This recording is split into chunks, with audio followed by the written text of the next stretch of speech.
Bismillahirrahmanirrahim. Assalamu alaikum. Welcome to Easy Maths with Amna. Today we are solving an important question from exercise 3.3, question number 7 from your class 9 maths book. Let's read the question statement carefully. Consider the function fx is equal to cx square plus d. They given us the function f bracket x is equal to cx square plus d, where c and d are constant numbers.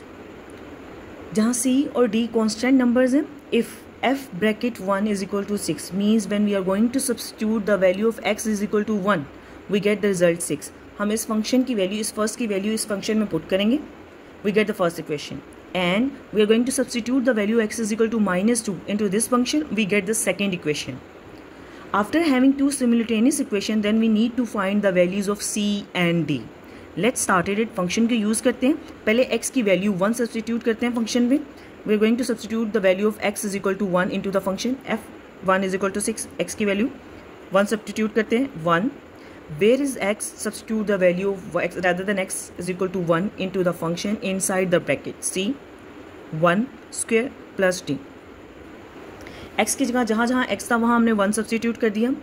As they given us f bracket 1 is equal to 6, so f bracket 1 की जगह हम 6 लिख देंगे. 6 is equal to 1 square means 1 multiply 1 which is equal to 1. तो 1 है, c multiply 1 we get the c plus d. Arrangement order में लिख देंगे c plus d is equal to 6, we get the first equation. Now go back to the question statement. f bracket -2 is equal to 10. हम इसको use करेंगे, x की value -2 substitute करेंगे function में. Function लेते हैं दोबारा f c x square plus d. हमारे पास सेकंड क्या गिवन थी? f bracket -2 is equal to 10. x की जगह ब्रैकेट में -2 सब्सटीट्यूट कर देते हैं हम फंक्शन में. -2 which is equal to c -2 square plus d. As we know that -2 square क्या है? -2 स्क्वायर को कैलकुलेट करते हैं पहले, which is equal to -2 multiply -2. Minus multiply minus become positive and 2 multiply 2 is become 4. We get 4. यहाँ क्या हो जाएगा? c bracket 4 plus d and f bracket -2 की वैल्यू हमें क्वेश्चन स्टेटमेंट में गिवन है विच इज इक्वल टू 10. तो हम f ब्रैकेट -2 की जगह सब्सटीट्यूट कर देंगे 10 into the equation. f bracket -2 की जगह हमने 10 सब्सटीट्यूट कर दिया. Now 10 is equal to c multiply 4 become 4c plus d. Arrange that equation. 4c plus d is equal to 10. We get the second equation. Now हमने function लिया सबसे पहले हमने फंक्शन लिया. फंक्शन में जो उन्होंने वैल्यूज गिवन थी x की वैल्यू सब्सटीट्यूट करके हम वी गेट द 2 इक्वेशन. उन दोनों इक्वेशंस को मेंशन करते हैं. पहली इक्वेशन जो हमें मिली थी c plus d is equal to 6. We get the first equation. Second equation हमने अभी कैलकुलेट की 4c plus d is equal to 10. We get the two equations. Now we have to find the value of c and d. How we are going to find the value of c and d? It's your decision. Either you are going to use the elimination method or either you are going to use the substitution method. आपकी मर्जी है. मैं दोनों method explain कर देती हूँ, elimination भी और सब्सटीट्यूशन भी. पहले एलिमिनेशन मेथड एक्सप्लेन करते हैं. एलिमिनेशन मेथड में क्या करते हैं कि हम एक वेरिएबल को एलिमिनेट कर देते हैं. हम ऐसा वेरिएबल प्रेफर करते हैं जिसके साथ कोई कोफिशिएंट ना हो. Let's see these two equation. D के साथ कोई कोफिशिएंट नहीं है, हम इस वेरिएबल को एलिमिनेट कर देंगे. अगर साइन सेम हो तो हम सब्ट्रैक्ट कर देते हैं, अगर साइन डिफरेंट हो तो हम ऐड कर देते हैं. अगर दोनों वेरिएबल के साइन सेम हो, अगर दोनों के साथ माइनस का साइन हो तो हम ऐड कर देते हैं, सब्ट्रैक्ट कर देते हैं. और अगर दोनों वेरिएबल के साथ डिफरेंट साइन हो, मीन इसके साथ माइनस का साइन हो और एक के साथ प्लस का साइन हो तो हम उनको ऐड कर देते हैं. Because the sign are same तो हम इक्वेशन 2 और इक्वेशन 1 को सब्ट्रैक्ट कर देंगे. Subtract equation 1 from equation 2, subtraction करते हैं. इक्वेशन 1 को इक्वेशन 2 में से सब्ट्रैक्ट कैसे करेंगे? लेफ्ट हैंड साइड में से लेफ्ट हैंड साइड को माइनस कर देंगे. पहले इक्वेशन 2 की लेफ्ट हैंड साइड मेंशन करेंगे 4c plus d, then minus sign, then we are going to mention the left hand side of equation 1. इसकी इक्वेशन को but always mention inside the bracket c plus d is equal to. Now इसकी right hand side में से right hand side को minus कर देंगे 10 minus 6. हमने 1 को 2 में से सब्ट्रैक्ट किया तो पहले 2 की साइड्स आएंगी, देन इक्वेशन 1 की साइड्स को मेंशन करेंगे. Now open the bracket. 4c plus d minus multiply plus c become minus c, minus multiply plus become minus d is equal to 10 minus c. इस point पे अगर आप bracket mention नहीं करते तो आपका क्वेश्चन गलत हो जाता है. वाई, क्योंकि माइनस के साइन ने अंदर के साइन को चेंज करना होता है, तो always put the values inside the bracket. When we open the bracket the outer minus sign is going to change the inner sign. Now 4c arrange कर देते हैं. 4c minus C plus D minus D is equal to 10 minus 6 is equal to 4. 4c minus 1c means is equal to 3c plus D minus D eliminate हो जाएंगे is equal to 4. C3 हमारे पास coefficient है, change side goes on the other side become in the division 4/3. तो we get the first constant value C is equal to 4/3. Now how we are going to get the D value.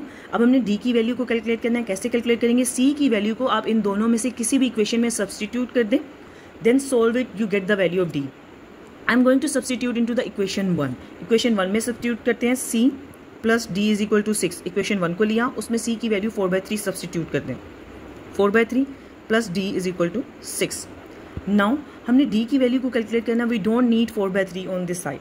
हमें D variable चाहिए, D की value चाहिए. तो 4/3 को हम जब side को चेंज करके इक्वेशन की दूसरी तरफ ले जाएंगे, it's become negative. 4/3 become minus 4/3 on the other side.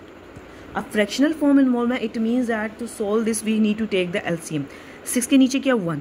Denominator में हमारे पास एक 1 है, 3 है. 1 और 3 का LCM क्या होगा 3. मीन्स दैट हमने दोनों डिनोमिनेटर टर्म को 3 बनाना है. 6/1. How we are going to change the 1 into 3? Multiply 3 into the denominator and multiply 3 into the numerator.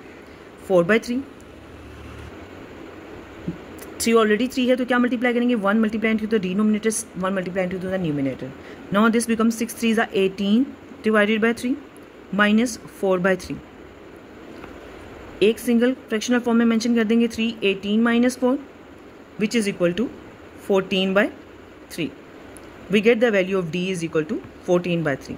Elimination method के थ्रू हमने C और D दोनों की वैल्यू को कैलकुलेट कर लिया. C की वैल्यू क्या हुई? We get 4/3 and D value we get 14/3.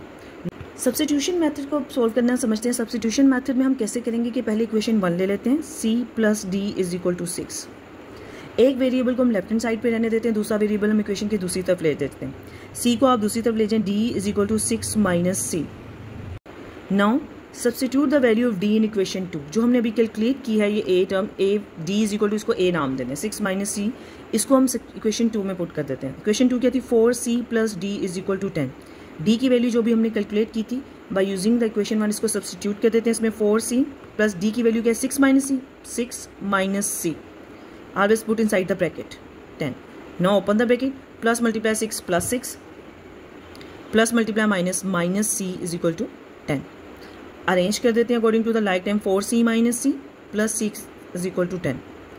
4C minus 1C become 3C plus 6 when change side become into the subtraction minus 6. 6 को जब हम इक्वेशन के दूसरी तरफ लेके जाएंगे तो माइनस हो जाएगा. 3C 10 minus 6 is equal to 4. 3 coefficient है, C के साथ मल्टीप्लाई हो रहा है. जब इक्वेशन चेंज करके अपने दूसरी तरफ जाएगा, it's become into the division, it's become 4/3. C की वैल्यू हमने कैलकुलेट कर ली 4/3. एलिमिनेशन मेथड से भी हमारा रिजल्ट C का यही आया था. सब्स्टिट्यूशन मेथड से भी हमारा रिजल्ट सेम आया. इसका मतलब है कि आप दोनों में से कोई भी मेथड यूज़ कर सकते हैं. You will get the full marks in your paper. Now substitute the value of C. अब D की वैल्यू कैलकुलेट करनी है. C की वैल्यू को हमने जो इक्वेशन सब्स्टिट्यूशन के लिए बनाई थी इसमें सब्स्टिट्यूट कर देंगे C की value. D is equal to 6 minus C. C की वैल्यू 4/3 इसमें पुट कर देते हैं. 6 माइनस C की वैल्यू पुट की 4/3. अगेन फ्रैक्शनल फॉर्म इन्वॉल्व में 6/1 मीन्स हम LCM लेंगे और दोनों के कंबाइंड सिंगल फ्रैक्शनल फॉर्म में लिख देंगे. LCM क्या होगा? 1 और 3 का LCM है 3. Means we are going to make the denominator 3.